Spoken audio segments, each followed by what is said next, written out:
তিন দিন ব্যাপী মাহফিল মোটামুটি শেষ দিকে আমরা চলে আসছি।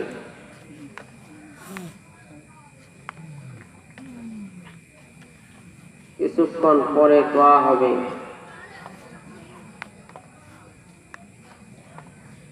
অনেক দূর দারাজ থেকেও আসছেন, কাছে দাঁড়ার মানুষ আছেন। মাহফিলের একটা নির্ধারিত সময় শেষ হয়ে যাবে।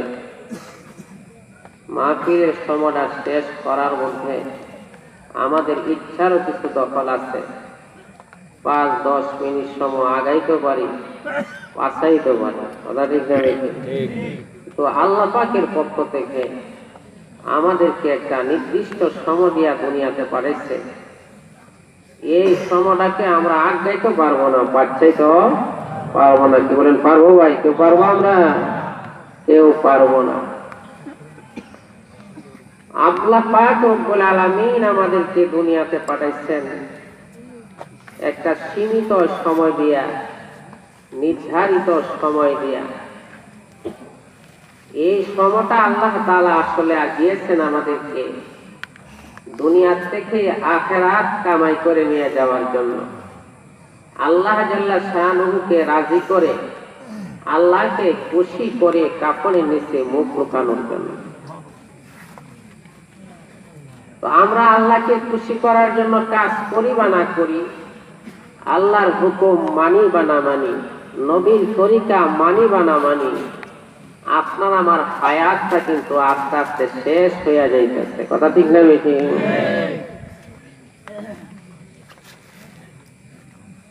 আমরা প্যান্ডেলের নিচে বসার জন্য চেষ্টা করি। নজরুলের রহমতের সময় আল্লাহ পাক আমাদেরকে ডাকতেছেন আলহামদুলিল্লাহ।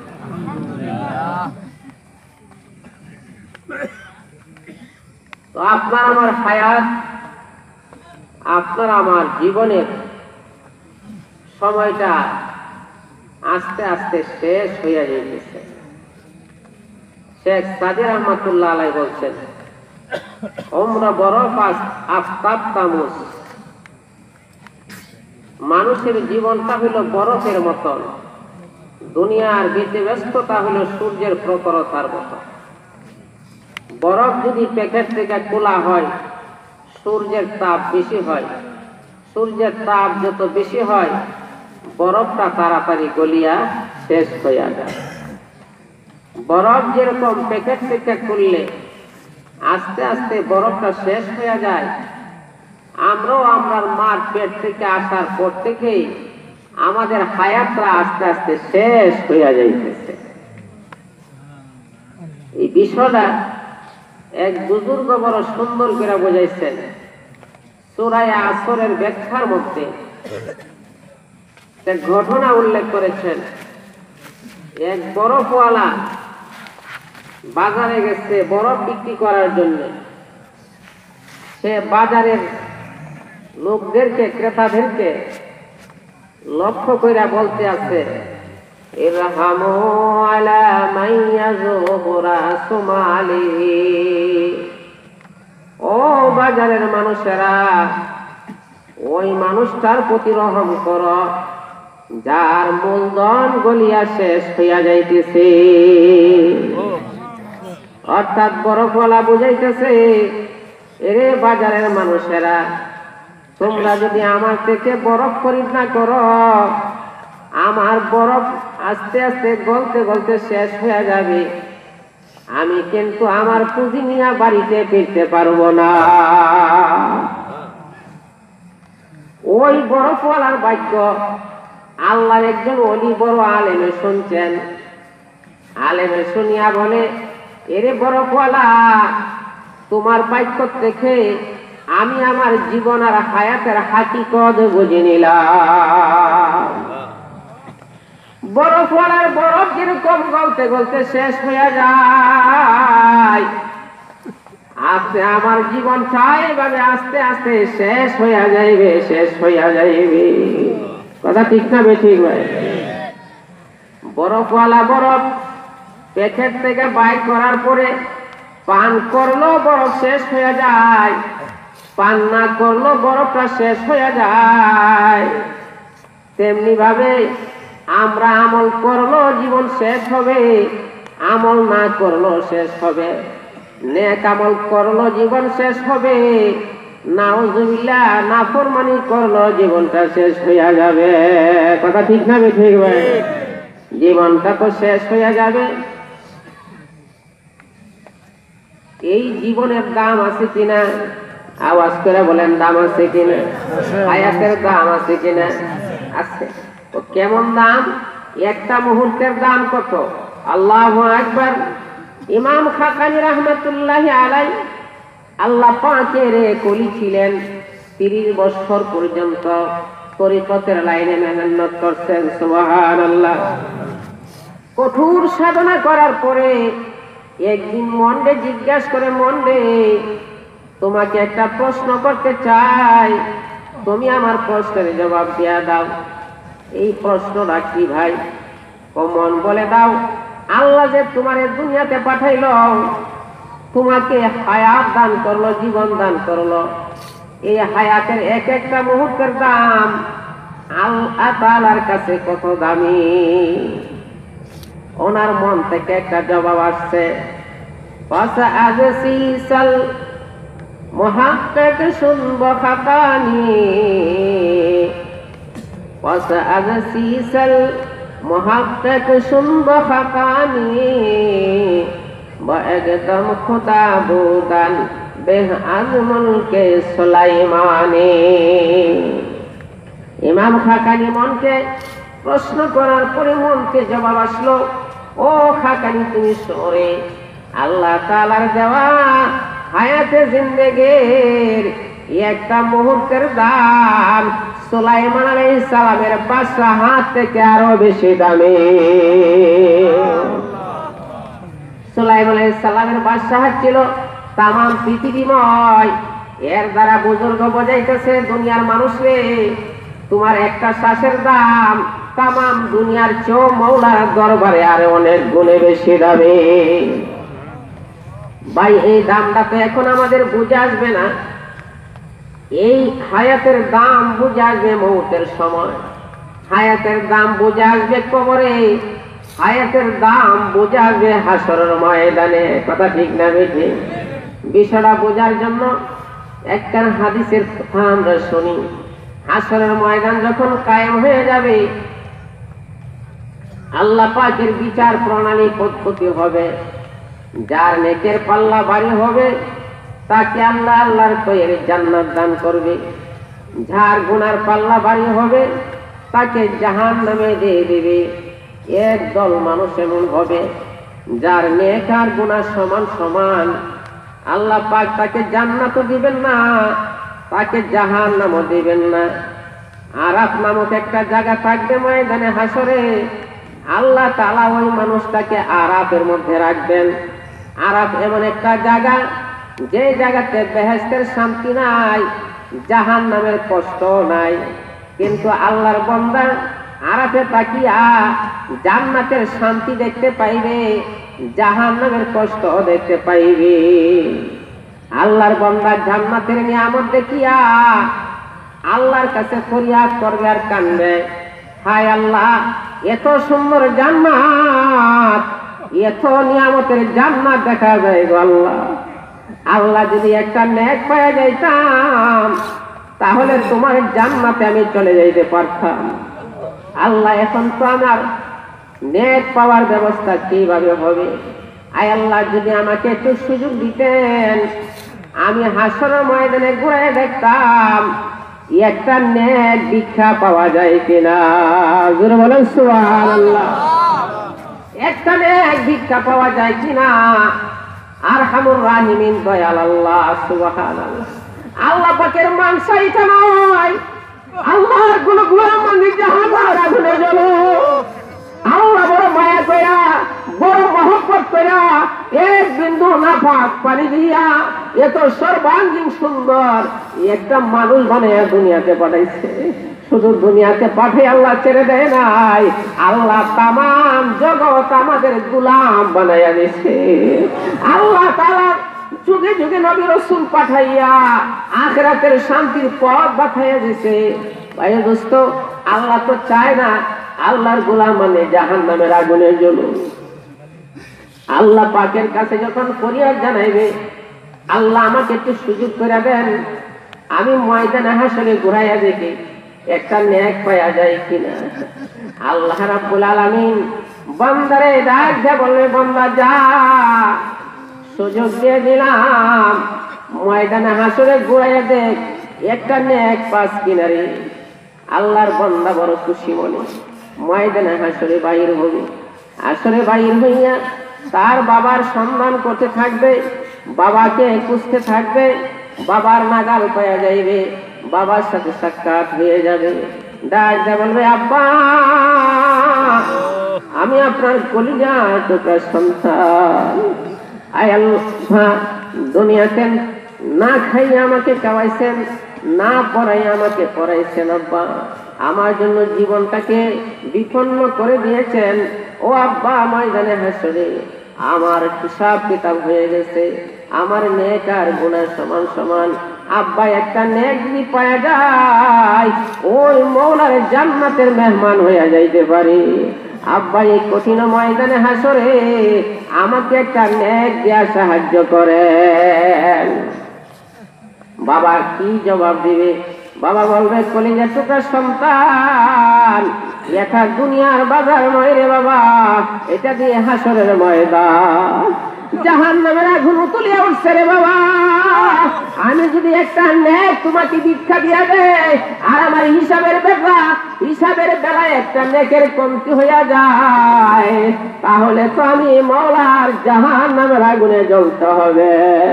সুতরাং সন্তান, এই ময়দানে হাসরে আমি তোমার একটা নেক দেওয়ার সাহায্য করতে পারবো না। যেরকম সুবহানাল্লাহ। যেই বাবার জীবনটা সন্তানের জন্য বিলীন করে দিয়েছে, মাথার ঘাম পায়ে ফেলেছে, দেশ থেকে বিদেশে পাড়ি দিয়েছে এই সন্তানের শান্তির জন্যে, ওই সন্তান ময়দানে হাসরে যখন নেকের আবদার করবে, নেক ভিক্ষা চাইবে, বাবা তাকে নেক দেওয়ার সাহায্য করবে না।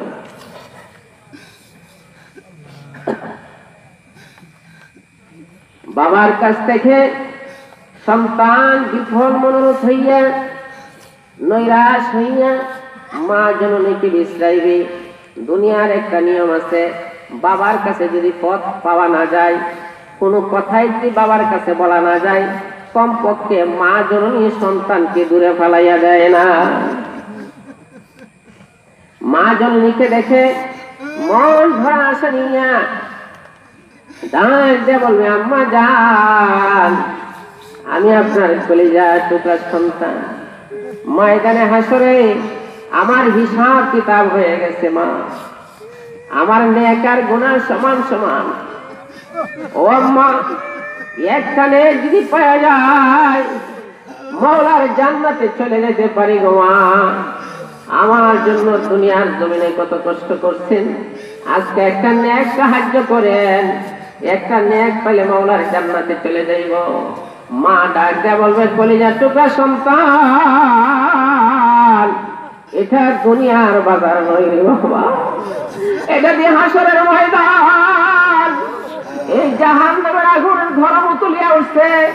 এরে বাবা, এই কঠিন মুসিবতের দিনে আমি তোমার একটা নেক দেওয়ার সাহায্য করতে পারবো না। সুবহানাল্লাহ, সুবহানাল্লাহ।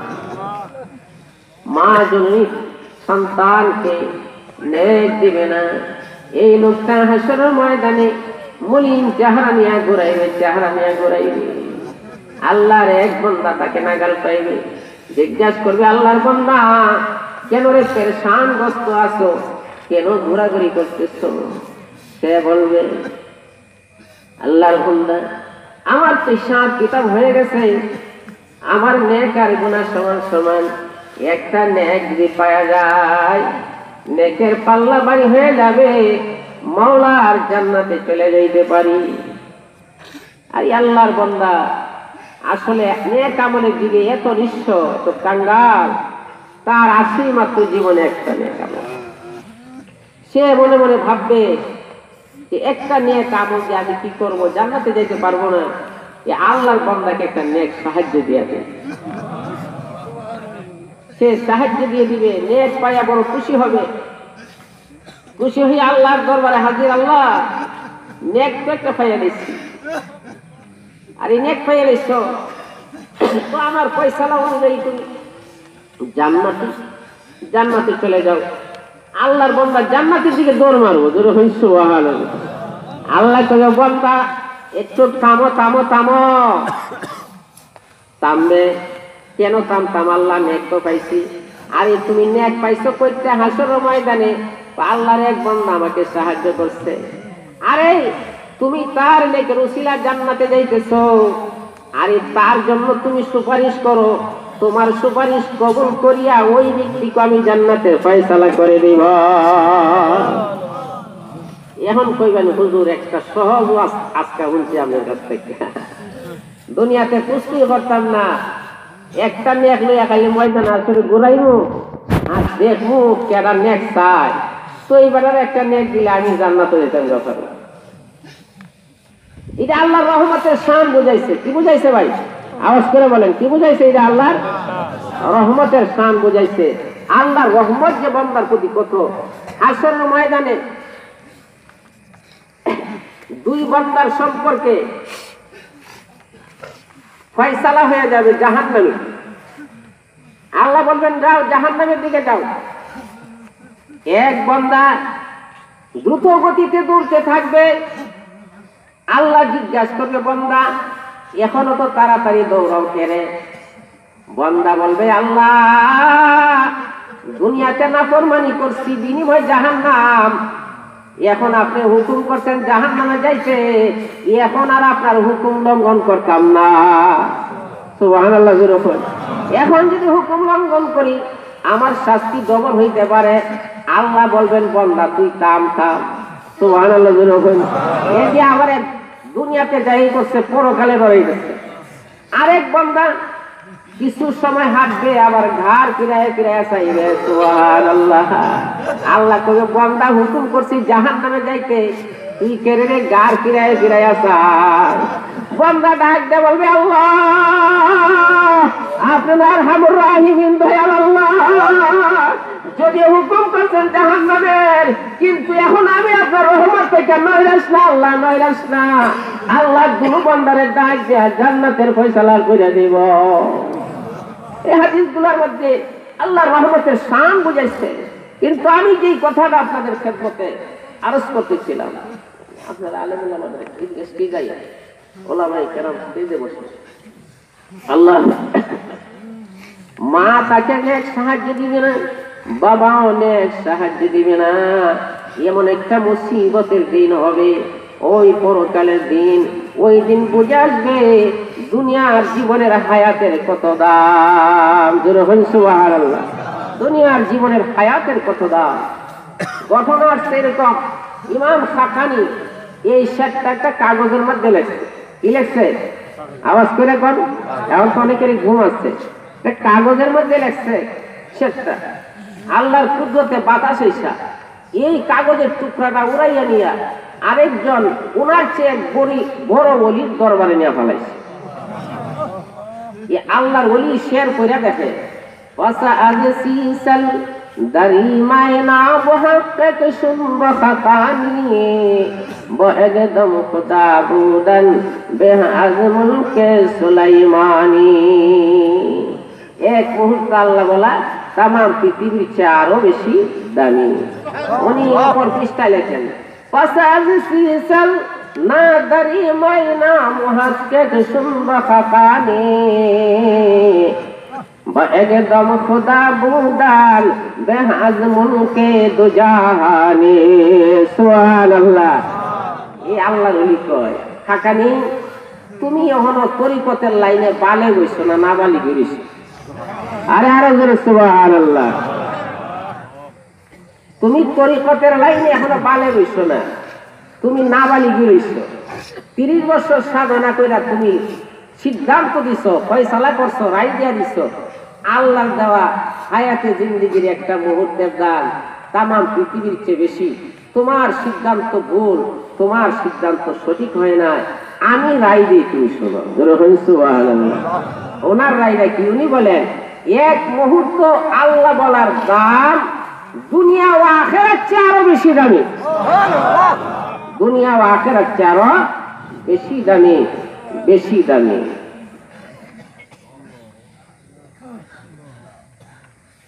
কেন দামি? বান্দা যখন একটা শ্বাস ছাড়ে আর আল্লাহকে স্মরণ করে, এই আল্লাহকে স্মরণ করার দাম তামাম জগৎ, দুনিয়ার জগৎ, পরজগৎ, উভয় জগৎ থেকে বেশি দামি। আল্লাহর দাম বেশি না দুই জগতের দাম বেশি? আরো আল্লাহর দাম বেশি। আল্লাহর দাম যেহেতু দুনিয়া আখিরাতে বেশি, এই জন্য আল্লাহ বলার দ্বারা এই আল্লাহ বলার দামও দুনিয়া আখিরাতে বেশি। সুবহানাল্লাহ।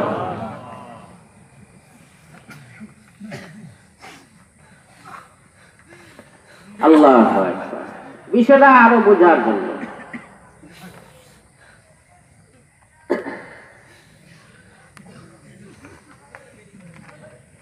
সম্ভবত বাইজিদ বুস্তামি রাহমাতুল্লাহি আলাইহি উনি যখন আল্লাহর জিকিরে বসতেন, মুরাকাবার মধ্যে বসতেন, আল্লাহর পক্ষ থেকে ওনার দিলের মধ্যে এত নিয়ামত ডালা হইত, ওনার দিলটা এত দামি মনে করতেন, এত বড় মনে করতেন। উনি বলতেন সুবহানি মা আযামা শানি। কি কইতো? সুবহানি মা আযামা শানি। এ আল্লাহ, আমার শান কত বড়। আল্লাহর শান কত বড় না তার শান কত বড়? বলার দরকার ছিল আল্লাহর শান কত বড়। উনি এই কথা না বলে বলছেন কি আমার শান কত বড়। মুরাকাবার হালাতে যখন এই বাক্য ওনার মুখ দিয়ে বাইরেছে, ওনার এক মুরিদ শুনছে যে যদিও উনি আমার পিসাব, কিন্তু কথাটার মধ্যে শিরিকের গন্ধ আছে। কিসের গন্ধ আছে? শিরিকের গন্ধ আছে। সুতরাং পিসাবে এমনি চালু দিতেন। সুবহানাল্লাহ। পিসাবে ভুল করলে মুরিদে ধরতো না? আরে ধরতো কিনা? ধরতো না। পিসাবে যদি শরীয়তের বরখেলাপ কাজ করে, কথা বলে, মুরিদের কর্তব্য হইল পিসাবে বিষয়টা অবগত করা। মুরিদ বলে হুজুর আপনার জবান দিয়া তো এরকম বাক্য বেরিয়েছে, কোথায় নাকি? বলে হ্যাঁ। তো তাহলে আমার শাস্তি হওয়ার দরকার। সুবহানাল্লাহ। আমার শাস্তি হওয়ার দরকার। বলে কি শাস্তি? আগামী দিন মুরাকাবাদে বসলে এরকম বাক্য আমার জবান দিয়া বাইরে হইলে আমারে বেত্রাঘাত করবে। মুরিদ রাজি, মুরিদ রাজি হয়ে গেছে। হুজুর মুরাকাবা বসছেন, আল্লাহর ইশক মহব্বতের জওলানি ওনার দিলে আইসা গেছে। সুবহানাল্লাহ। প্রসঙ্গ আরেকটা কথা, আপনারা কষ্ট জানেন তো? আনসারি সাহেবের কথা আছে, 2:30 সময় ফোন করছে, তাই না হলো ব্রাহ্মণ বাড়িয়া গেছে। তো এত রাত্রে পরে আইয়া ওনারা কষ্ট হইব, এই জন্য আমরা ওনার অপারকতা লক্ষ্য করে বলছি যে হুজুর এত কষ্ট করার দরকার নাই। যাই হোক, ভবিষ্যতে যদি আল্লাহ ওনাকে রাখে আমরা ইনশাল্লাহ পাওয়ার আশা রাখি।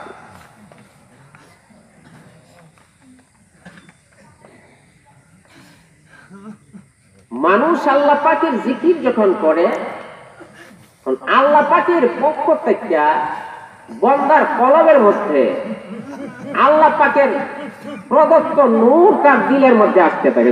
সুবহানাল্লাহ। পীর মুরিদের মধ্যে 4টা লাভ। কয়টা লাভ? আওয়াজ করে কোন কয়টা লাভ? 4টা।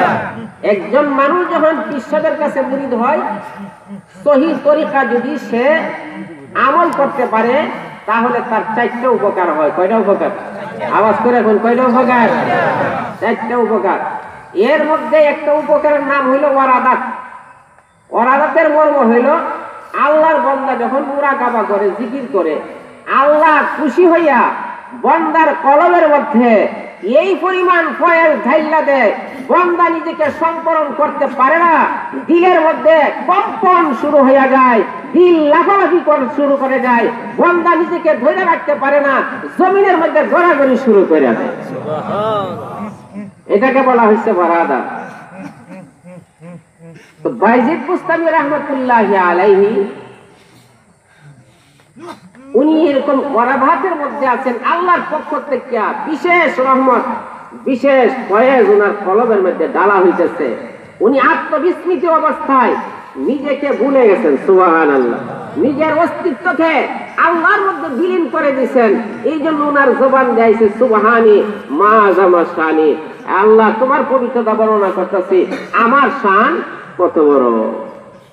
বুজুর্গরা বলছেন ওনার জবান দিয়ে এই কথাটা যে বাইরেছে, এই কথাটা বাইরেবার কারণ হইল আল্লাহর জিকিরের দ্বারা আল্লাহর মহব্বত বান্দার কলবের মধ্যে জায়গা পায়। আর আল্লাহর মহব্বত যখন বান্দার কলবের মধ্যে জায়গা পায়, তখন এই কলবের দাম উভয় জগৎ থেকে আরো বেশি দামি হইয়া যায়, আরো বেশি দামি হইয়া যায়।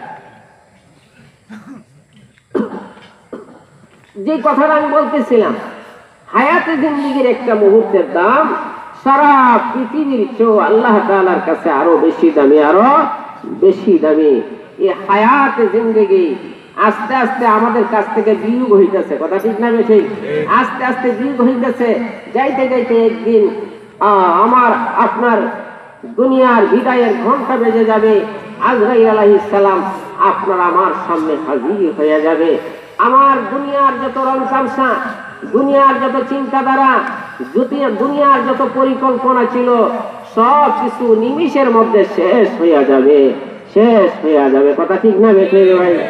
মৌত এমন জিনিস, মৌত এমন জিনিস, আল্লাহর নবী ফরমান আকসিরু যিকরা হাযিমিল লাযযাতিল মাউত। ও আমার উম্মত, ওই মুহূর্তে বেশি বেশি স্মরণ করো যে মুহূর্তে তোমার দুনিয়ার সমস্ত স্বাদ নষ্ট করে দিব। মত যখন চলে আসবে, এয়ার কন্ডিশন রুমের স্বাদ থাকবে না, সুন্দর মেঘের স্বাদ থাকবে না, বিবি বাচ্চার স্বাদ থাকবে না, পথ পদবীর স্বাদ থাকবে না, সমস্ত স্বাদ মুহূর্তের মধ্যে বিলীন হইয়া যাবে, কথা ঠিক না ঠিক ভাই? মুহূর্তের মধ্যে বিলীন হয়ে যাবে। এই জন্য আল্লাহ রাসূল ফরমান উম্মত, দুনিয়া তোমাকে ধোঁকা দিবে, দুনিয়া তোমাকে আল্লাহ ভুলাই দিবে। উম্মত, দুনিয়া তোমাকে আখিরাত ভুলাই দিবে, দুনিয়া তোমাকে জান্নাত ভুলাই দিবে, দুনিয়া তোমাকে জাহান্নামের কথা ভুলাই দিবে। হে আমার উম্মত, বেশি বেশি করে মৌতের কথা ইয়াদ করো, যেই মৌত তোমার দুনিয়ার সব স্বাদ নষ্ট করে দিব। ওয়া বিল আখিরাতি হুম ইউকিনুন। এই জায়গার ব্যাখ্যা মুফাসসিরিনে কেরাম বলেন, আখিরাতের ইয়াকিন, মৌতের ইয়াকিন, কবরের ইয়াকিন, হাসর মিজান ফুলসিরাতের ইয়াকিন এমন এক নিয়ামত মানুষের কলবের মধ্যে বিপ্লব সৃষ্টি করে দেয়। যেরকম সুবহানাল্লাহ, মানুষের কলবের মধ্যে বিপ্লব সৃষ্টি করে দেয়। বিপ্লবের মাধ্যমে দেশের কায়ার যেরকম পরিবর্তন হয়ে যায়, গদির পরিবর্তন হয়ে যায়, আখিরাতের ইয়াকিনের দ্বারা একটা মানুষের জিন্দেগি মুহূর্তের মধ্যে পরিবর্তন হয়ে যায়, মুহূর্তের মধ্যে তার জিন্দেগি পরিবর্তন হয়ে যায়। আমি হাজী সাহেব হই, গাজী সাহেব হই, মুফতি সাহেব হই, মুহাদ্দিস সাহেব হই, সরদার সাহেব হই, আমি বড় ধনাঢ্য মানুষ হই, আমি পীর সাহেব হই, কোনো কিছুই আমাকে আল্লাহ পর্যন্ত পৌঁছাইতে পারবে না যতক্ষণ পর্যন্ত আমার অন্তরের মধ্যে মৌতের ইয়াকিন, কবরের ইয়াকিন, হাসর মিজান ফুলসিরাত জাহান্নামের ইয়াকিন যতক্ষণ মজবুত না হইছে, কথা ঠিক না ঠিক ভাই? মৌত কি আয়াত কিভাবে ঘটনা আসছে? বড় বড় রাজা বাদশারা, বড় বড় রাজা বাদশার সন্তানেরা দুনিয়ার ভোগ বিলাসে মত্ত ছিল, হাউজি বাম্পারে মত্ত ছিল, নাচ গানে মত্ত ছিল, নিশায় মত্ত ছিল, জিনা ব্যভিচারে লিপ্ত ছিল।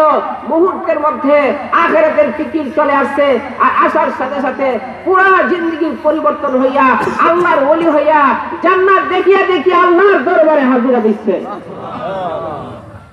এই প্রসঙ্গে মৌকিয়াত নামক কিতাবে এক ঘটনার উল্লেখ করেছেন। বাদশা হারুনুর রশিদের ছেলে, নওজোয়ান ছেলে, সুন্দর চেহারাদারি ছেলে, তার দুনিয়ার আরামায়ের ভোগ বিলাসের কোনো কিছুরই অভাব ছিল না, কোনো কিছুরই অভাব ছিল না। সে আল্লাহ পাকের কালামের আয়াত শোনার পরে তার দিলের পরিবর্তন হইয়া যায়, সুবহানাল্লাহ, পরিবর্তন হইয়া যায়। পরিবর্তন যে আসলো আমরা বুঝবো কেমনে? আমার মধ্যে পরিবর্তন আছে কিনা আমরা বুঝবো কেমনে? যদি আমার নেক আমল ভালো লাগে, নেক আমল করতে থাকি, গুনাহ ছাড়তে পারি, তাহলে বোঝা গেল আমার জিন্দেগির পরিবর্তন, কথা ঠিক না ঠিক? আমার জিন্দেগির পরিবর্তন। ওই ছেলে নামাজ রোজা হজ যাকাত তাসবিহ তাহলিল জিকির আজকারে এরকম মগ্ন হয়ে গেল, দুনিয়ার রূপ লালসা, দুনিয়ার চাকচিক্যতা সব কিছু অন্তর থেকে দুইয়া মুচ্ছা পরিষ্কার হয়ে গেছে। তার মাথায় টুপি, এরকম পাগড়ি, গায়ে লম্বা জামা, সর্বক্ষণ আল্লাহর ধ্যান খেয়ালে আখিরাতের জজবা ফিকির নিয়ে তার সময়টা কাটতেছে। বাদশার এক উজিরে বলতেছে, এই বাদশা, আপনার সন্তানের যে অবস্থা, আপনার পরে সে বাদশাহ হাত ধরে রাখতে পারবে না, সুতরাং তাকে বুঝাইয়া সমঝাইয়া তার হালাত আর অবস্থার কিছু পরিবর্তন করার চেষ্টা করে। উজির মন্ত্রীর কথা শুনে বাদশাহ তার ছেলেকে ডাক দিয়া বলে, বাবা, আমার পরে তুমি বাদশাহ হবে, সুতরাং তোমার অবস্থার পরিবর্তন করো, যাতে করে তুমি বাদশাহ হাত ধরে রাখতে পারো।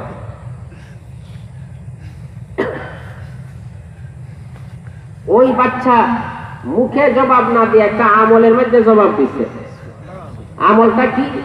গাছের মধ্যে একটা পাখি বসা ছিল, পাখিটাকে ডাক দিছে, আল্লাহর হুকুমে আমার হাতে চলে আসো। বলতে দেরি হইছে, পাখিটা ওড়া দিয়া তার হাতে আসতে দেরি হইছে না। আরো জোরে সুবহানাল্লাহ। মানুষকে পাখি দেখলে ওরাই চলে যায়, আর উনি বলছে ওনার হাতের মধ্যে চলে আসছে। যদিও নওজোয়ান বিবাহ শাদী করে নাই, কিন্তু আল্লাহ পাকের গোলামি করে আল্লাহকে এমন খুশি করছে, আল্লাহর কাছে চাওয়া মাত্র আল্লাহ তার ডাক কবুল করে ফেলেছে।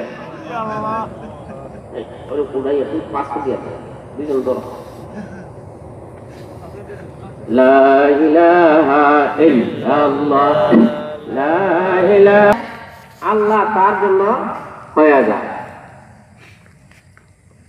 এই প্রসঙ্গে আমি ঘটনা দেখছি আমাদের ব্রাহ্মণবাড়িয়ার প্রাণ পুরুষ মুফতি সাহেব হুজুর রহমতুল্লাহি আলাইহির জীবনীতে লেখছে, হজ করে ফেরার পথে জিদ্দা যখন আসছেন, পান্না জাহাজে আসতেছেন, আবাবিল পাখিরা এদিক সেদিক ঘোরাফেরা করতেছে।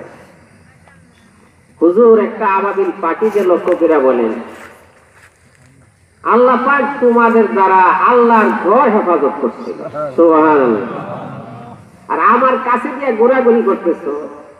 আমার মনের বড় আকাঙ্ক্ষা, যদি আমার হাতে আসতে তোমার একটা সুমা দিতাম। সুবহানাল্লাহ। এই কথা বলতে বলতে মুফতি সাহেব হুজুর রহমতুল্লাহি আলাইহির হাতের মধ্যে পাখি উড়া দিয়ে চলে আসছে। এরা মানুষ ছিল না? কি কোন আওয়াজ করে কোন? এরা মানুষ ছিল না? মানুষ ছিল, সত্যিকারের মানুষ ছিল। আল্লাহর গোলামি করতে করতে আল্লাহর এত প্রিয় ভাজন হয়ে গেছে, আল্লাহর বান্দা আল্লাহর কাছে চাইলে আল্লাহ ফিরাইয়া দেয় না। তো ছেলে বলে, উড়া দিয়ে চলে যাও, চলে গেছে। বাবাকে বুঝাইছে, আব্বা, আপনি মানুষের বাচ্চা, মানুষ আপনার বিরুদ্ধে বিপ্লব করে, আমি এমন জগতের বাদশাহতে সন্ধান পেয়েছি, জঙ্গলের অবুজ পাখি আমার কথা মানতে বাধ্য। যাই হোক, এই ছেলে তার আব্বাকে বলছে, আব্বা, আমাকে দয়া করে একটু বিদায় দিয়ে দেন, আমি সফরের মধ্যে বাইর হইয়া যাইব। বাবা বলে, সন্তান কেন সফরে যাইবে?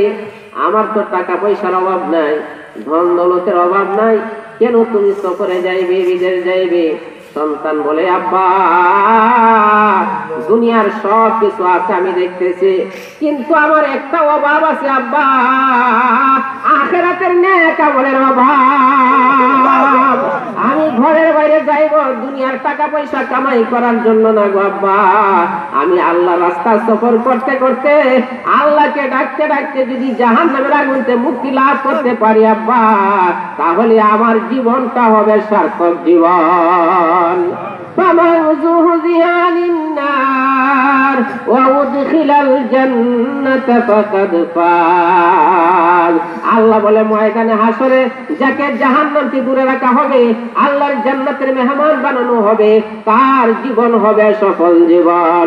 সুতরাং আব্বা, আমি চাই জাহান্নামের আগুন থেকে মুক্তি লাভ করে জান্নাতি হইয়া নিয়ে আল্লাহর দরবারে হাজিরা দিতে পারি।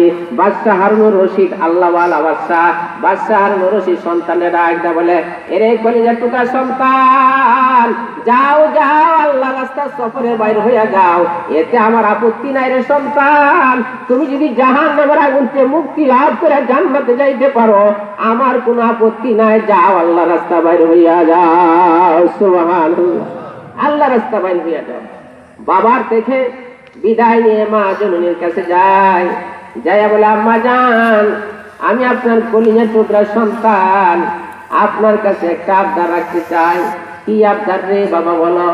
বলে, আম্মা আমাকে একটু বিদায় দিয়ে দেন, আমি আল্লাহ রাস্তার সফরে বাইর হইয়া যাইব। মা বলেন, তোমার কি অসুবিধা, কিসের অভাব আছে সফরে যাইবা? সন্তান বলে, মা দুনিয়ার কোন চিজ আসবাবের আমার অভাব নাই, দুনিয়ার সুখ শান্তির অভাব নাই। আমি তাকায় দেখলাম মা, আমার পরকালের জন্য নেক আমলের অভাব। সুবহানাল্লাহ, দুনিয়ার পরিবেশে থাকলে ভালো করে নেক আমল করতে পারি না, এই জন্য আল্লাহ রাস্তা বাইর হইয়া যাইব। মা ডাক দিয়ে বলেন, বাবা তুমি যদি আল্লাহ রাস্তা বাইর হইয়া আল্লাহকে খুশি কইরা কাপড়ের নিচে লুকাইতে পারো, আমি মা তোমারে বাধা দিয়া রাখবো না। সুবহানাল্লাহ। মা বিদায় দিলেন। পরীক্ষণী সন্তান অত্যন্ত করুণ কণ্ঠে মা জননীকে বলেন, আম্মা জান, আমাকে যে বিদায় দিবেন, ও মা এটা সাময়িক বিদায় নয়, এটা 1 চিল্লা 2 চিল্লা 3 চিল্লা 1 বছরের বিদায় নয় মা, এটা আমার চির বিদায়। আমি যে ঘর থেকে বাইর হইব মা, জীবনে আর কোনোদিন ঘরে ফিরে আসবো না। মা আমার চেহারা দেখানোর সুযোগ হবে না, জীবনের তোরা শের মারার মতন বিদায় দিয়ে দেন। আমি আল্লাহ রাস্তা সফর করতে করতে, আল্লাহকে ডাকতে ডাকতে আল্লাহর দরবারে হাজিরা দিব, আমি আর ঘরে ফিরে কোনোদিন আসবো না গো মা। মা আল্লাহওয়ালি মা।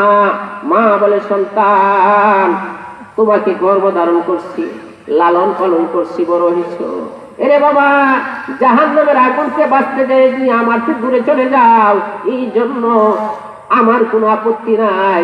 সন্তান যারে যা, তোর সাথে দেখা হবে ময়দানে হাসরে।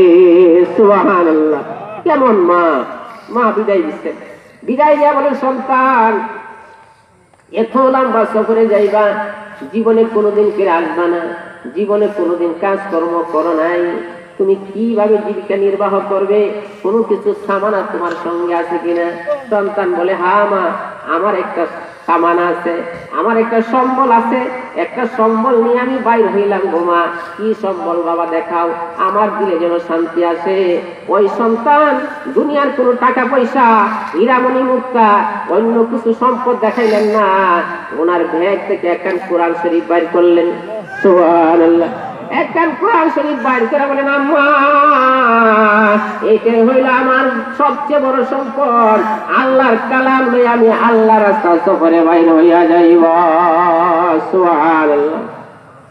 মা ডাক দিয়ে বলেন, সন্তান এদিকে চাল, এদিকে চাল, ওনার দিকে তাকাই, ওনার আরো 5 নবী আছে। এরে সন্তান, আমার মার মনে মানায় না, তোমাকে আমি একটা হাদিয়া দিয়ে দেই, এই হাদিয়াটা সঙ্গে নিয়ে দাও। বহুত বড় একটা দামি আংটি, শাহী আংটি, মূল্যবান একটা আংটি নিয়ে যাও। পেটে খিদা লাগলে বিক্রি করলে সারা জীবন ঘরে বসে খাইতে পারবে, কোনো অভাব তোমাকে পাইবে না। মাকে খুশি করার জন্য দামি আংটিটা লইয়া সন্তান বাড়ির বাহিরে যায়। যাইতে যাইতে যাইতে যাইতে একটা অপরিচিত জায়গাতে যায়, একটা জঙ্গলের কিনারে একটা যুক্তি ঘর বানছে, ওখানে তাকে 7 দিনের মধ্যে একদিন কাজ করে, যা পায় এই 7 দিন পর্যন্ত তার জীবিকা নির্বাহ করে। একদিন একজন বড় ধনাঢ্য মানুষ তাকে নিয়ে যায় কাজের জন্য, আগের দিনের বিল্ডিং এর কাজ কাজে লাগাইয়া, আবু আমের নাম ছিল লোকটার, চলে গেল তার কাজে। বিকাল বেলা এসে দেখে একটা লোক প্রায় 10 জন মানুষের সমপরিমাণ কাজ করে ফেলেছে। বিবির জিজ্ঞাসা করে, বিবি তুমি কোনো কাজের মানুষ লাগাইছো কিনা? বলে, না।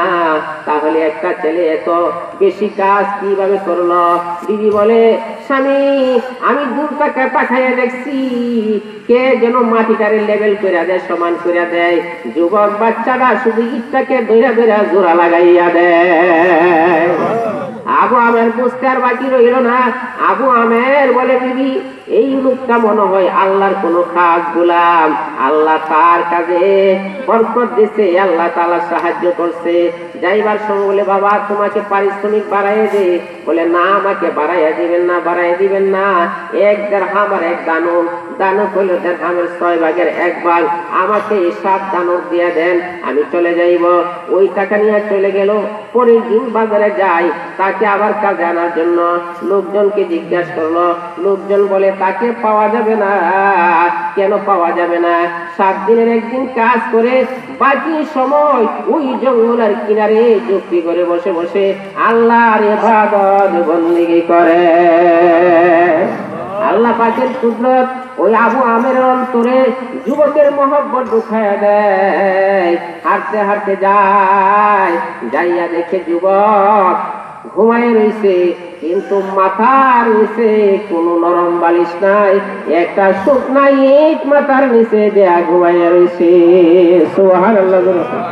একটা শুকনা ইট মাথার নিচে দিয়া ঘুমাইয়া রইছে। ওই আবু আমারের মায়া লাগিয়া যায়, চেহারা থেকে যেন নূর বিচ্ছুরিত হইতেছে। আল্লাহর গোলামের কিনারা বসে শুকনা ইটটাকে সরাইয়া দিয়া নরম রান্দা মাটির মধ্যে রাখিয়া যুবকের মাথা রাখছি। যুবকের ঘুম ভেঙে যায়। যুবক ডাকটা বলে, এই ভাই আবু আমের, আপনি কেন আমার শক্ত ইট সরাইয়া আপনার নরম রানের মধ্যে আমার মাথা রাখলেন? দয়া করে আপনার নরম রান সরাইয়া আমার শুকনা ইটটাই আমার মাথার নিচে দিয়া দেন। সুবহানাল্লাহ। কার ছেলে? ও বাদশার ছেলে। কার ছেলে? বাদশার ছেলে। ঘর চাললো, বাড়ি চাললো, জঙ্গলে গেল, শুকনা ইট মাথা নিচে দিয়ে ঘুমায় রইল। মানুষের অন্তরে যখন আখিরাতের ফিকির চলে আসে, দুনিয়াতে যত রকমের কষ্ট আছে সব কষ্ট সহ্য করতে পারে, তার জন্য কোনো ব্যাপার না। কথা ঠিক না বেটে? কাতারের আমিরের ছেলে, বর্তমান আমিরের ছেলে, এই আমিরের বেকার করলে তার ছেলে আমির হয়ে যাবে। কিন্তু ওই মানুষটা তবলিগওয়ালার হাতে ধরা পড়ে গেছে। তবলিগওয়ালা ওনাকে উসুল করে ফেলেছে। বাংলাদেশে বিশ্ব ইজতেমার মধ্যে আইসা পরিচয় দেয় নাই, এরকম কাদাযুক্ত মাটির মধ্যে ঘুমায় রয়েছে। সুবহানাল্লাহ। পরে পরিচয় দিচ্ছে যে কাতারের আমিরের ছেলে, কিন্তু আখিরাতের ফিকির দিলে আসছে সব ছাইরা এই জমিনে কাদা নদীর মধ্যে টিলাটঙ্করের মধ্যে বয়ে রয়েছে। সুবহানাল্লাহ। আরো জোরে সুবহানাল্লাহ। প্রসঙ্গ একটা কথা কইলে বেজারি মেনে আপনারা, এই আখিরাতের ফিকির এমনও আসে না যতক্ষণ পর্যন্ত আল্লাহ ওয়ালাদের সহবত গ্রহণ না করে। কথা ঠিক না বেঠিক? এটা এমনি আইব না। আল্লাহ ওয়ালাদের সহবত গ্রহণ করলে, উঠা বসা করলে, তাদেরকে মহব্বত করলে, উলামায়ে কেরামকে মহব্বত করলে, দিনদার মানুষকে মহব্বত করলে, এই মহব্বতকে উসিলা বানাইয়া একটা মুর্দা দিল মানুষের অন্তরের মধ্যে আল্লাহ রাব্বুল আলামিন এমন কুওয়াতার শক্তি দিলে মুহূর্তের মধ্যে জিন্দেগির পরিবর্তন হয়ে যাবে। বিষয়টা বোঝার জন্য সৈয়দ আহমদ শহীদ বেরলভী রাহমাতুল্লাহ নাম শুনছেন না? নকশবন্দিয়া মুজাদ্দিদিয়া তরিকার নিসবত অনুসারে সিলসিলাতে ওনার নাম আছে। ওনার নাম ছাইরা নবীজি পর্যন্ত যাওয়ার কোনো পথ নেই। সুবহানাল্লাহ। সৈয়দ আহমদ শহীদ বেরলভী রাহমাতুল্লাহ আলাইহি বালাকোটের যুদ্ধে যাইবেন, এর কয়েকদিন পূর্বে 2 জন মহিলা এসে মুরিদ হইছে। মহিলাও মুরিদ হইতে পারে, তবে পর্দা লাগবে। ইসলামের সাথে কি লাগবে? পর্দা লাগবে। মহিলা কেমন মহিলা? যারা পার্কে ঘোরাঘুরি করে, উলঙ্গ দুলঙ্গ অবস্থা পার্কে ঘোরাঘুরি করতো, যুবকদের সাথে আড্ডা দিত। কিন্তু একদিন আখিরাতের আলোচনা শোনার পরে তারা দুজনের দিল নরম হইয়া যায়। সুবহানাল্লাহ। দিল নরম হইয়া গেছে। তো সৈয়দ আহমদ বেরলভী রাহমাতুল্লাহ আলাইহির কাছে আইসা মুরিদ হইছে। কয়েকদিন পরেই শুনছে সৈয়দ আহমদ বেরলভী রাহমাতুল্লাহ আলাইহি বালাকোটের যুদ্ধে যাইবেন।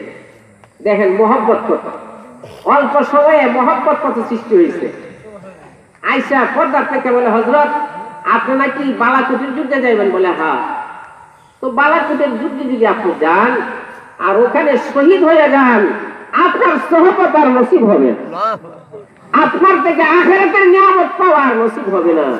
সুতরাং আপনি যেহেতু বালাকোটের যুদ্ধে যাবেন, আমরা ঘরে বসে থাকবো না, আমাদেরকে জেহাদে নিতে হবে। যারা বলেন সুবহানাল্লাহ, আমাদেরকে জেহাদে নিতে হবে। হযরত বলছেন, তোমরা মহিলা, তোমাদের কেমনে নেওয়া যাবে না, তোমাদের স্বামীদেরকে নিয়ে রাজি করো। যদি স্বামীরা রাজি হয় তাহলে স্বামীকে নিয়ে জেহাদে যেতে পারি। স্বামীদেরকে বলতে রাজি হয়ে গেছে, চলে গেছেন বালাকোটের যুদ্ধে। ময়দানের পাশে বিরাট বড় পাহাড়, পাহাড়ের কিনারা কর্ময় জায়গায় স্থাপন করেছে। এই দুইজন মহিলা ঘোড়ার খাদ্য, মুজাহিদ বাহিনীর খাদ্য তৈরি করে। ওই পূর্বের পরিচিত কয়েকজন যুবক এই রাস্তা দেওয়া যায়, দুই মহিলাকে দেখে চিন্তা ফেলছে, বলতেছে, তোমরা তো ওই পার্কে ঘোরাঘুরি করতা, আমরা সাথে গল্প গুজব করতা, কিভাবে জিন্দেগির পরিবর্তন হইল? এই বালাকোটের ময়দানে কর্ময় জায়গার মধ্যে তোমরা আছো, হাতের মধ্যে দাগ পড়ে গেছে, চেহারা বিবরণ হয়ে গেছে, এই কষ্ট তোমরা কিভাবে সহ্য করতেছো? দুইজন মহিলা এক বাক্যে বলতেছেন, এই আমার ভাইয়েরা, আমাদের আগের জীবন আর এখন জীবনের মধ্যে আকাশ পাতাল ব্যবধান হয়ে গেছে।